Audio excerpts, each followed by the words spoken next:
Hello, hello. I'm Camilla Slater. I'm a coach, as you know, an elite coach, and also run the PATH program and other programs for women over 40 who may have adversity or trauma histories and who are moved beyond therapy and are ready to actually take some practical action to make kind of next level change. That's what it's all about. Okay, so today I'm going to talk about play. There are a number of different types of play, and play is a really difficult issue if you have an adversity or a trauma history and you're a woman. Okay, so it can be a really sticky subject. It can be one that's filled with a lot of shame and guilt from the past.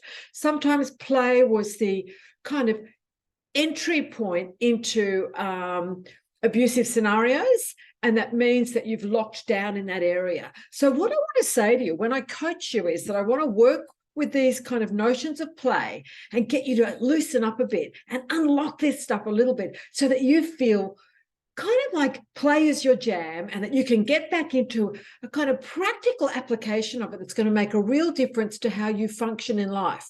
We want to move you out of the doom and gloom and seriousness that is a part of the kind of adversity or trauma history or template in you, and get you to loosen into a state of joy and innovation, movement, motion, and dynamism and flow. That involves having a little bit of play in your life. And play is relational. Play with yourself. And yes, we know there's a whole lot of different kind of interpretations of that, and go for it, girls. Or there's play in a number of other realms. So I'm going to go through 5 types, and I'm going to talk about these kind of like just really briefly so that you get an understanding of play in your life. And I want you to have a think about that. Have a think about how you can incorporate some of this play into your life in a way that's going to be meaningful, joyful, and really fun. Okay, so first of all, I want to talk about child's play. And when I'm talking about child's play, there's 2 ways of doing it. You can either play with children or grandchildren, and that's a great thing to do. That will help to unlock you. It can trigger you a bit. So this is why the coaching is really great for you if you do kind of confront that. But you can also do inner child play. And that's something that I do with you when you work on me with the PATH program, the Restory program, or any of the other kind of programs that I take you through one-to-one or in groups. So child's play is really important, and an important part of the play that you want to develop in yourself.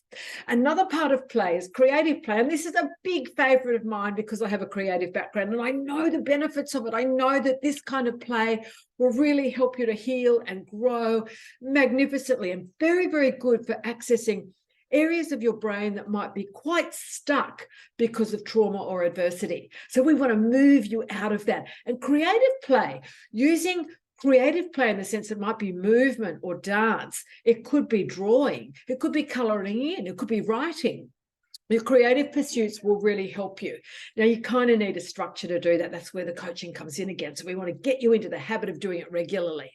The other area that you can look at is you can look at communication play. And communication play is kind of like banter. So you can have a lot of fun when you're communicating with other people. You can get intellectually interesting, you can have lots of jokes, you can get a bit kind of bawdy, you can have a kind of really, really interesting play. And this can be a little bit difficult for you if you have a trauma history, as I've said. So, but we want to get you into the habit of loosening up a bit so this is possible. The other area that you can develop on from that is with flirt play. Being flirtatious, again, is a difficult area for you if you have a trauma history and if you have a sexual abuse trauma history. So learning how to flirt again, learning how to loosen up in those ways, learning how to let your body express itself in a way that's very normal and very animal and very gorgeous and wonderful is really important. Learning how to banter around it, learning how to be a little bit suggestive, that's all really good too. So that's a great, great thing to learn to do as well. And I help you with that as well. The other area that you want to look at is that you do want to look at role and fantasy play. And this is an extension on beyond flirting play. And that's something that you can do in the bedroom when you get safe enough with someone, and you can start to kind of really factor that in a way that's going to, oh, there's my cat, Miso. Yeah, it's going to factor that into your life in a way that's really beautiful for you and really helpful for you. This is all a part of life. This is all really, really great stuff that you want to be learning how to do. It's really important to your well-being. It's important to your total expression as a human being and as an animal human being who has needs and wants.